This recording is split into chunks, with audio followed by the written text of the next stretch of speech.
Number 1. KMORFERS is typing. Is anyone else bored? I don't want to play Gmod anymore, and I don't want to play 4 more hours of Battlefield 1. JRev13 is typing. Nah, man. I'm having fun. It's just you. LMI Legend is typing. Yeah, I'm bored too. Let's go do some other shit. I leaned back in my chair and closed my eyes.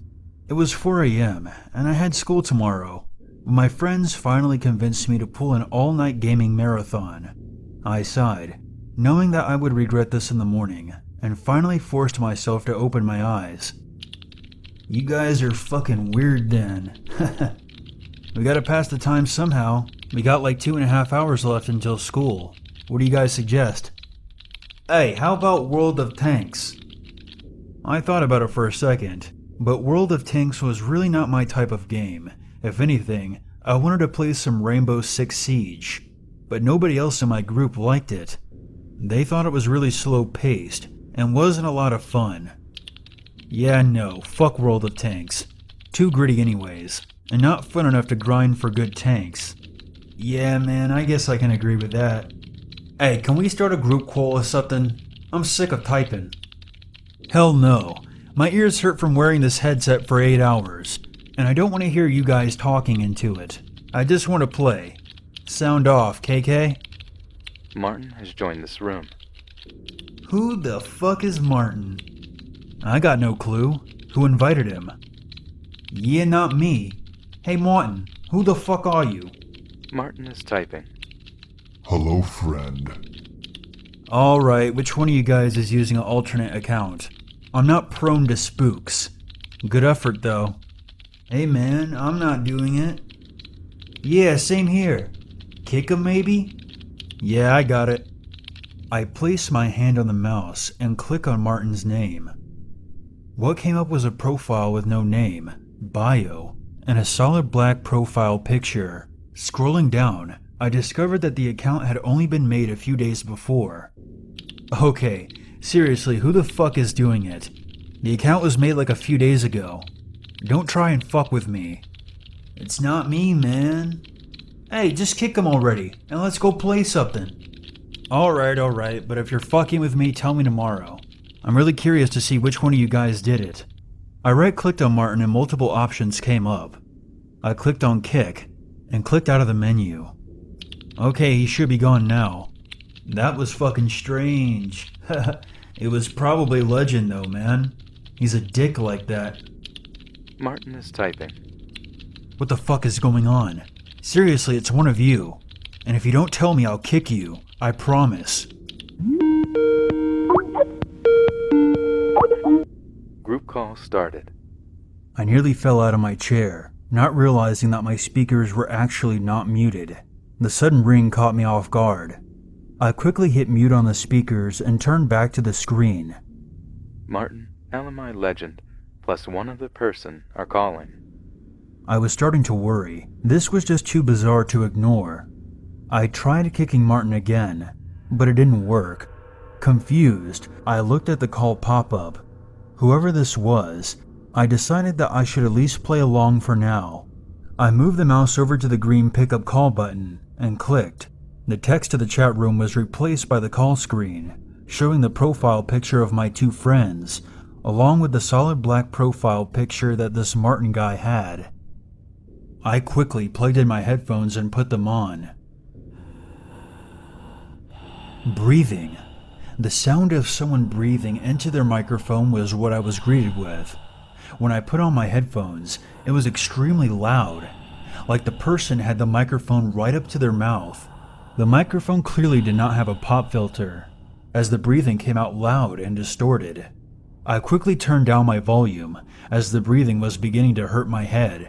In the background, I heard both of my friends talking, but I simply could not make out what they were saying. After a little while, both of my friends hung up. Putting my hand on the mouse, I began moving it towards the red hang up button, but I was interrupted by a sudden change on my screen. The solid black square of a profile picture was replaced with a loading icon. This Martin person was turning on their camera. Now here's something that you need to know about me. I'm the type of asshole who has to be skeptical about everything. Whenever I see something on the internet that I simply doubt, I will ask questions. If somebody shows me a supposedly haunted video, I usually just end up laughing and counter it with simple logic. However, what I saw was something completely different. It was not a hoax or some asshole trying to joke around. What I saw was real. The loading icon disappeared and was replaced with an image, black. That was the first thing I saw. Then, I saw a slight movement. As I examined the darkness more and more, I realized that I was seeing somebody walking. At first, I wasn't sure where, but then I saw grass. It wasn't very visible, but I saw it. Suddenly, the darkness was replaced by a bright light. The person walking had just turned on a flashlight. I looked closely and saw grass, as well as a tree in the distance. The person then turned around, and my blood ran cold with terror. I realized exactly where the man was. When he turned around, he pointed the camera at a house. It was pitch black, except for a single bright and slightly yellow glow coming from the second-floor window. Right next to the man was my father's grill, with folding chairs placed around it. To the far right of the house, I saw the small garden shed that we had, specifically used for storing tools. The man was standing in my backyard. I leapt out of my chair and ran downstairs to make sure both the front and back doors were locked. Realizing that they were, I ran back upstairs and looked at my screen. Scrolled down past the countless messages of my friends asking me if I was okay or if I was asleep, to see a single message from Martin. I go in now. Jerking away from the computer screen, I looked to the single window in my room, overlooking the backyard. My backyard was mostly empty, with almost nothing but a tree in the middle. On the tree stood a man, a very tall yet thin man. This man was wearing almost nothing, other than some tore-up jeans and a shirt. He must have triggered the motion sensor garden lights, as the whole garden was now lit up. I could see almost every detail, and what I saw terrified me. The man was crouching on a branch, with a crazed spark in his eyes. His mouth was now stretched into a wide, insane grin, and I could see his horrible, rotten yellow teeth. In his hand, he held a mobile phone and a flashlight. Suddenly, he tossed the flashlight and his phone to the side. He leapt down off the tree and towards the back door of the house. I heard loud banging noises and what sounded like wailing coming from downstairs.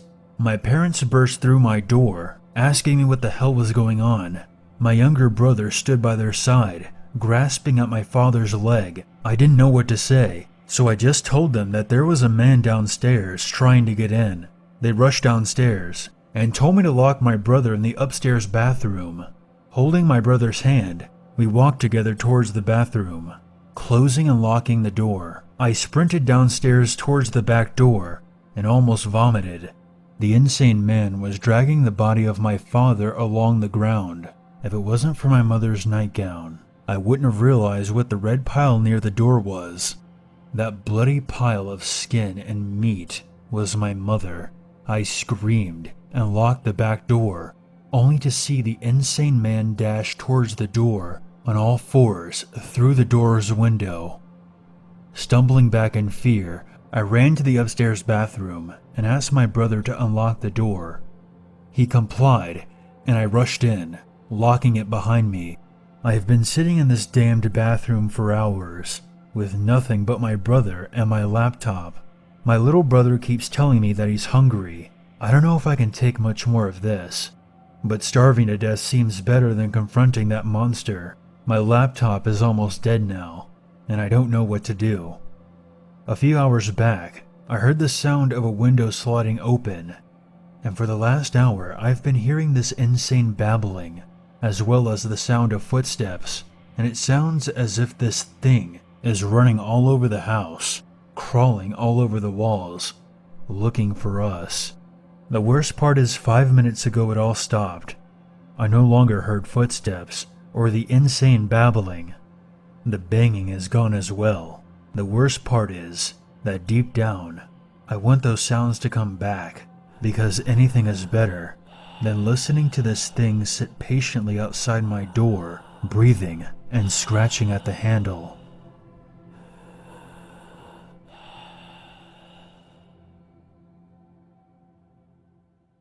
Number 2. Let me set the scene. The year is 1998. Monica Lewinsky has denied that she fucked the president, and the euro is created.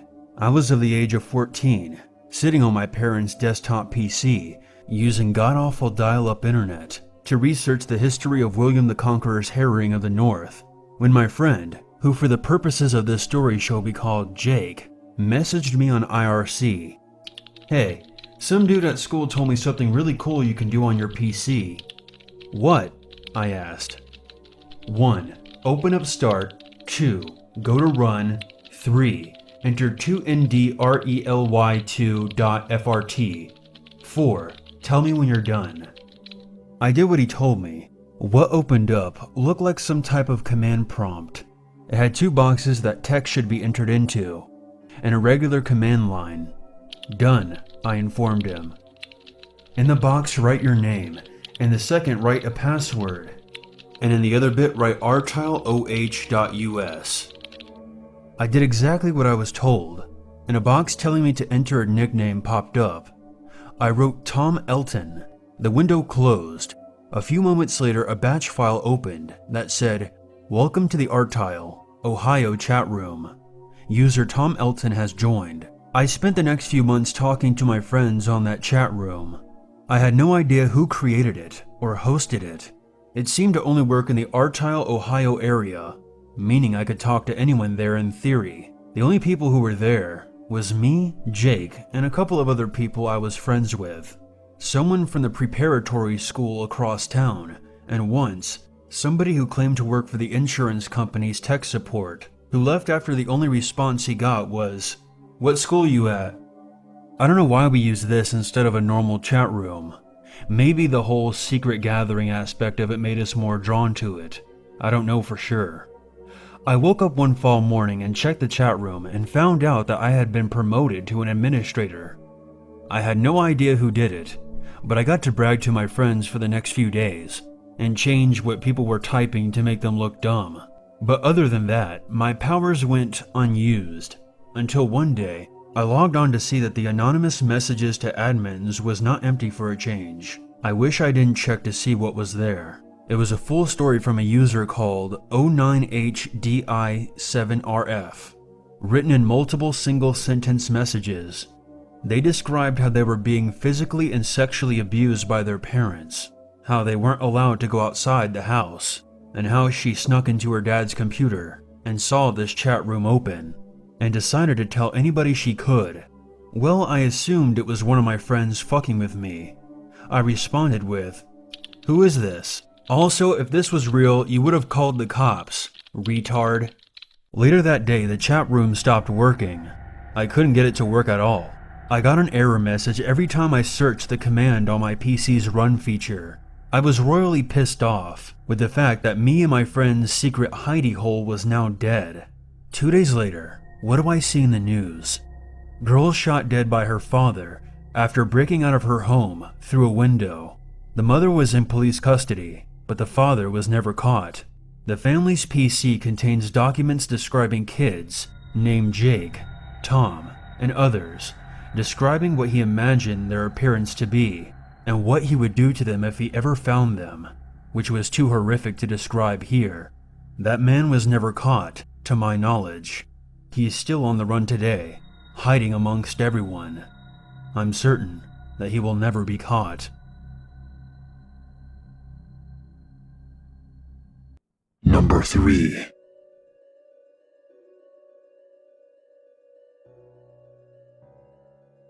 This happened to me a few years ago, so sorry if I struggle to recall some of the details. I haven't shared this story with many people since college, so I figured it's time to get it off my chest. So here it goes. When I was growing up, There was no Dateline NBC or Chris Hansen to let us know of the dangers of meeting people you spoke to online. There was no one who would speak at assemblies about cyberbullying or health teachers talking about masturbation and pornography. The internet was relatively new, and everyone was discovering the perils of it as they went along. I was no different. There was no huge social media websites like MySpace or Facebook to connect with friends. So being the curious high school kids we were, we resorted to chat rooms to keep in touch while we were away. The biggest medium at the time being AIM or AOL Instant Messenger. I was pretty tech savvy for a senior in high school, so it would come as no surprise that as college approached, I tried making more friends via Chatroom. I wasn't the most social guy in high school, so college to me was the chance for a fresh start. I also didn't have the best relationship with my parents, so I wanted to get as far away from them as I could. The only problem with that was that I didn't get the best grades when I was in high school, which meant that if I was going to get away from my hometown in Washington, I was going to have to settle, and the best college I could get into turned out to be Miami University in Ohio.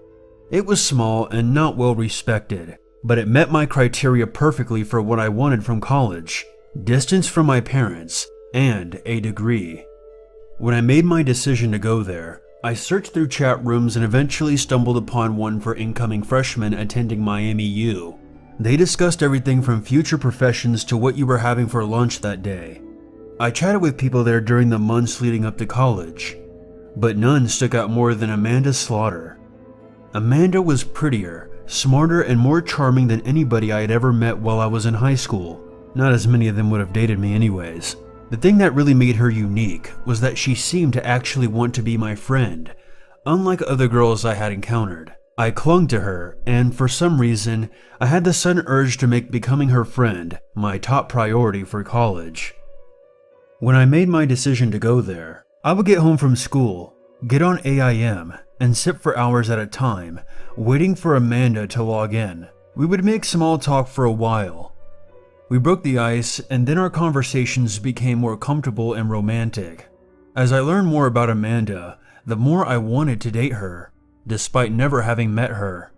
She was 18, a natural blonde, played volleyball and ran track, loved heavy metal music, and our sense of humor was very similar. We would talk for hours every night throughout the summer of my senior year. One day right before I left for the small town of Oxford, I mustered up enough courage to ask her out on a date. She agreed, and I was ecstatic. She attended a local high school, and because of that, I was going to have to commute from class. We made plans, and on my third night at Miami University, I was going to pick her up from her house and take her to a local restaurant for dinner. I left for college a few days later, driving all the way from my hometown in Washington to Ohio in my beat-up pickup truck. I moved in and caught up on some much-needed sleep before starting classes. The first few days of college were long and filled with lots of mandatory events and meetings. It was boring, and to be honest, it was the last thing I wanted to do. However, the knowledge that at the end of the week, I was going to take Amanda on our first date made it all worth it. When the evening of our date finally arrived, I have to admit, I was the most nervous I had been in a long while. Not because I had never met Amanda or anything, it was because I had never been on a date before. I had scarcely talked to her on AIM since class started, and on that day, even when I got the time to talk, I got nervous and chickened out. The one time I talked to her was only to confirm plans and her address. Amanda's house, 7:30. Dress nice, don't be late. I couldn't tell you how many times I repeated that out loud throughout the day.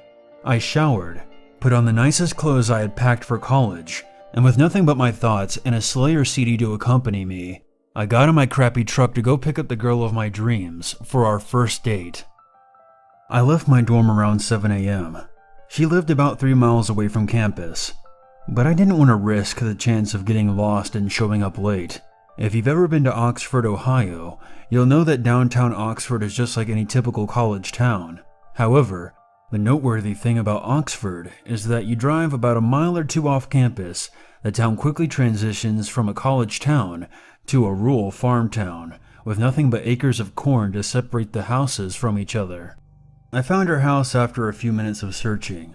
On either side of her yard were several rows of corn, and in between the two rows was a long, poorly lit gravel driveway that led to an old red barn. To the right of the barn was a 2-story home that Amanda lived in, and if it wasn't for the lonesome light on the porch, I wouldn't have been able to see any of it. When I say that her driveway was long, I mean it was roughly about 3/4 of a mile. The only sounds I could hear as I drove were crickets and pieces of gravel crunching under my truck tires. About halfway through her driveway, the sound of the gravel was replaced by what sounded like driving through a swamp. I could feel my old pickup truck start to struggle through whatever we were driving on, and eventually it got stuck. I tried to move the truck for a minute or two, but it wouldn't budge. I hopped out to check to see what was going on. My wheels had become stuck in a patch of mud, and since I didn't have 4-wheel drive, I couldn't get out. It hadn't rained since I'd moved there, so it must have poured down right before I arrived in town. I contemplated on walking back to campus out of sheer embarrassment, but I swallowed my pride and walked the rest of her lengthy driveway and stepped onto her porch. I knocked 3 times on the door, and nobody answered. I was about to knock again when the door opened. A 40-ish-year-old man stood there, tall, bearded, and slightly overweight, and looked a bit tired and clammy. Sorry to bother you, but is Amanda home?"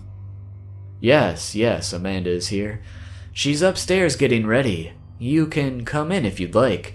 "Well, you see, I got my truck stuck in your driveway, so I think I'm just gonna wait out here for her, and maybe try to get it out again."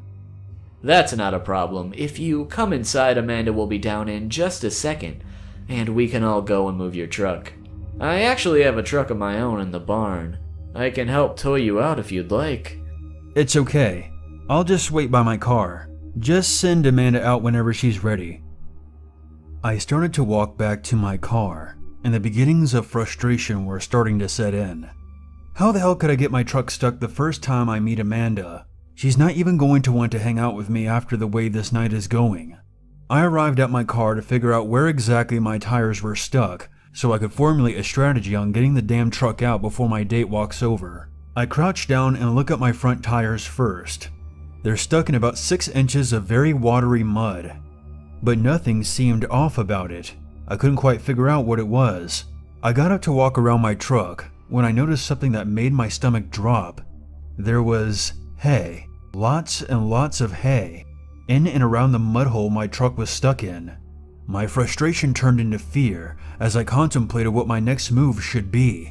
I didn't have a cell phone, so I couldn't call the police or a tow truck. There wasn't a building for miles I could run to. I figured my best option was to try to play it cool with the man, because who knew? Amanda could still be inside getting ready, and this just could be a hiccup in an awesome relationship. I walked back to the house, knocked on the door again, and the same man answered. Hi, do you know how much longer Amanda will be? Because if she's not ready, I'm going to call a tow truck." No, there's no need for a tow truck. Amanda should be down any second. Amanda, your friend is at the door. Now if you just step inside, she'll be right out. "It's really okay, sir. I'm just gonna call a tow truck. Just tell Amanda that—" She'll be down in just a second if you wait. I can tow your truck. Now if you'll just follow me to my barn, we can get my truck and you'll be out in a jiffy. The man took a step towards me, and I panicked. I ran, sprinting as fast as I could, through the man's yard and into the cornfield. I ran faster than I had ever run before in my entire life, adrenaline pumping and heart racing. I ran all the way through the cornfield, which took about 20 minutes, and ended up on a road that led back to campus. I walked all the way back to my dorm, unlocked the door. Luckily, I had my keys in my pocket, and walked inside. My roommate wasn't home yet, so I locked the door behind me, quickly undressed, and passed out on my bed. The next day, I called a tow truck and the police to file a report. I told them everything that happened, with the truck and the man, and how I ran away. They told me that I was not the first person to be deceived by that man, and how there were multiple other incidents of people going to that house, getting scared, and running away or driving off. They said that since he hadn't actually harmed anybody, they couldn't file a report on the incident. It was frustrating, but they were right. I hadn't been hurt or killed. I hadn't been harmed or had any damage done to my car. I had only been creeped out. The next day I got my truck back after using most of my money on a tow. I didn't get back on AIM because the whole situation was just too freaky for me to even want to talk to Amanda again. I just wanted to forget about the whole thing and have everything return to a state of normality. My roommate came back to our dorm eventually. Apparently he went home for the weekend and was confused as to why my truck was covered in mud. I sighed and explained to him the whole scenario. From me first talking to Amanda, to going over her house, to trying to file the police report. After I finished explaining, he started to laugh. You're shitting me, right? No, why would I be? Did you not see my truck? Why would I make this up? Don't you get it? Dude, you tried to meet a girl named Amanda Slaughter. Get it? A man to slaughter. I see why chat rooms have such a bad reputation now.